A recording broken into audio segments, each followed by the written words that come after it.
Sir, ingat.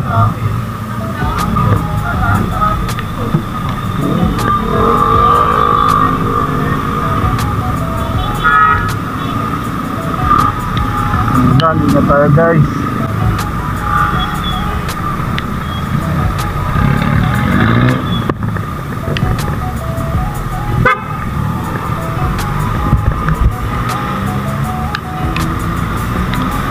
Ingat guys, pauwi na tayo. Maulan. Ingat lang tayo. Chill ride. Rider love rider. Yan. Susunduin natin si Long. Ang ating bebe. Ang ating kabiyak na puso. Sana. Sunduin na natin ang ating dragon. Ay, joke lang. Love. Nag-wait siya sa may 7-Eleven. Okay, siguro time check 30 minutes. 7:30 siguro nandun tayo. Sana walang traffic. Medyo maulan, maambon, kaya coat na tayo guys. Let's go. Dahan-dahan lang at medyo madulas ang daan. Keep safe mga rider, love rider. Chill ride lang tayo, chill ride and focus sa daan. Oops, tayo makapasok. Bubusi-busina na sila. Rush hour na po. And guys, medyo inabutan pa tayo ng ulan. And let's go. Marang tap.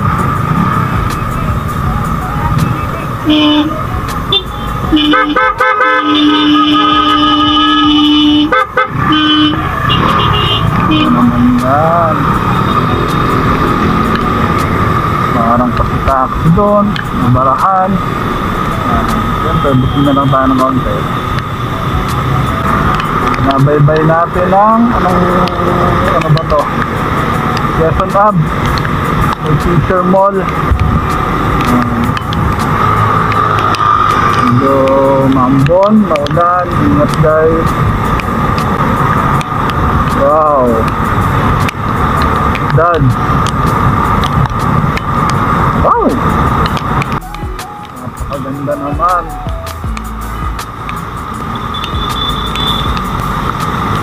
Wow,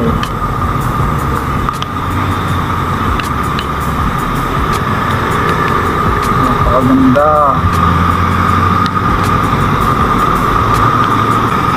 Sana magkaroon din tayo ng mga ganyang sasakyan. Tama si Beth. Wala namang masamang mangarap. Lahat naman siguro ng tao nangarap na magkaroon ng ganyang sasakyan. Nga lang, hindi lahat pinapalad. Pero hindi masamang subukan, hindi masamang pangarapin na magkaroon tayo ng sasakyan. Pero ang gusto ko talagang sasakyan din, yung dream come true ko talaga na car, hindi naman siya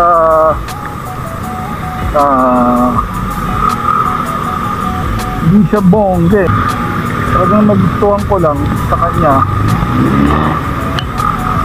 yung form niya, yung pagiging simple niya. Honda Jazz, yun talaga yung yung gusto ko. Oo, maliit siya siguro para sa height ko. Maliit yung Honda Jazz, pero kasi iba talaga pag gusto mo. Iba talaga pagka nagustuhan mo. Talagang kahit saan ka magpunta, parang pagmamahal lang yan. Kapag gusto mo talaga ang isang tao, isang sasakyan, kahit saan ka magpunta, yun at yun yung gusto mong makuha eh. Yun tayo mamaya kung may makikita tayong Honda Jazz. Ngayon kung may makakasabay tayo, usually everyday naman nakakakita ako ng Honda Jazz. Iba lang siguro talaga sa feeling kapag ikaw na yung nagda-drive or sa'yo na talaga yung sasakyan. Sarap siguro, no? Yung ikaw yung nasa loob, da-drive mo siya, magkakaroon din tayo niyan. Tiwala tayo sa proseso. Sa proseso ni Lord, tagan lang natin. Talagang sipag lang tayo. Tapos pauwi, oh.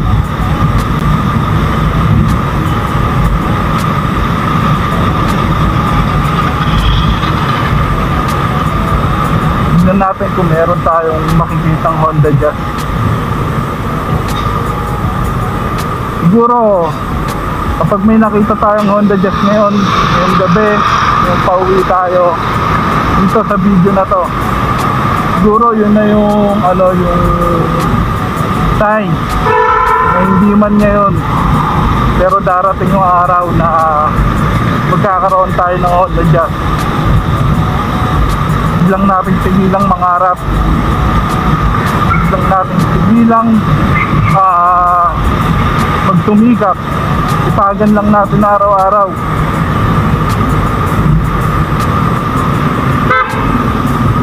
Kahit sabi nga nila, bilog ang mundo, hindi lagi nasa ibaba ka, pupunta rin tayo sa taas.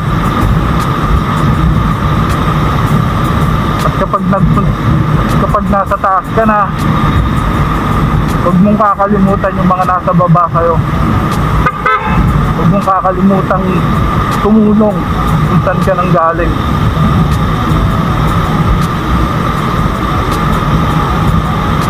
Sa ngayon, mahirap. Siguro akala ng iba na hindi porket may trabaho ka, may pera ka. Dami ng gastusin ngayon.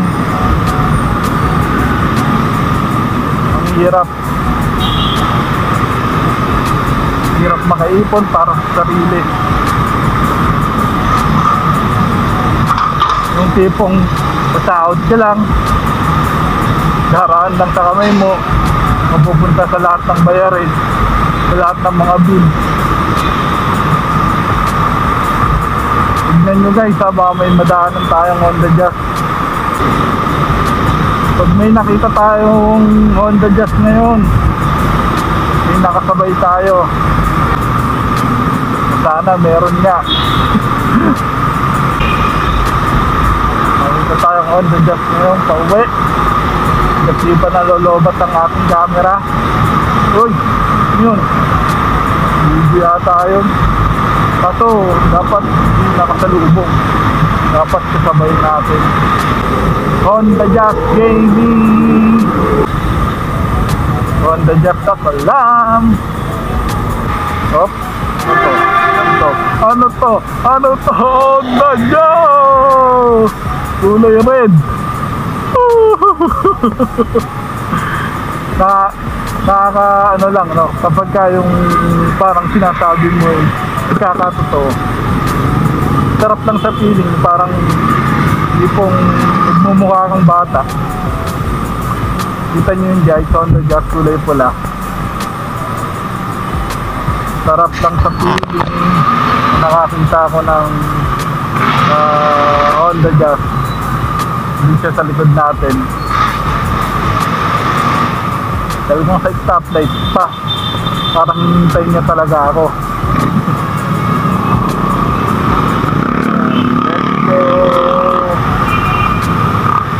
Let's go. Hindi natin silong-long sa kanyang work. Hindi natin silong-long sa kanyang work.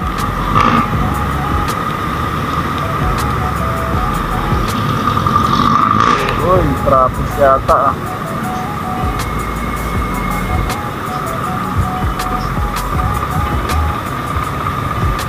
Tingnan natin, baka may makasabay pa tayong Honda Jazz ulit. Medyo malapit na tayo kay Longlong. Medyo malapit na tayo sa aking binibining maliit. Ay, marikit pala. Kala ko binibining maliit eh. Malapit na tayo sa aking bebe. Kabiyak ng aking sofu. Oh, ikiligin nyo kapag narinig to. Mabilis kiligin sa akin yun. Ayun na nga mga ka-rider, nandito na tayo ngayon sa may 7-Eleven at ayun nakikita ko na si Longlong, nakita niya na tayo. Kaya hintayin na lang natin siya, papunta na siya dito at ihatid na natin siya sa kanila. At hanggang dito na lang sa susunod na vlog ulit. Maraming salamat sa inyong suporta guys. Ingat kayo palagi. Ride safe. God bless. Brut brut. Yung jacket ko para ano? Hi! Para Para bukas yung jacket ko sa office.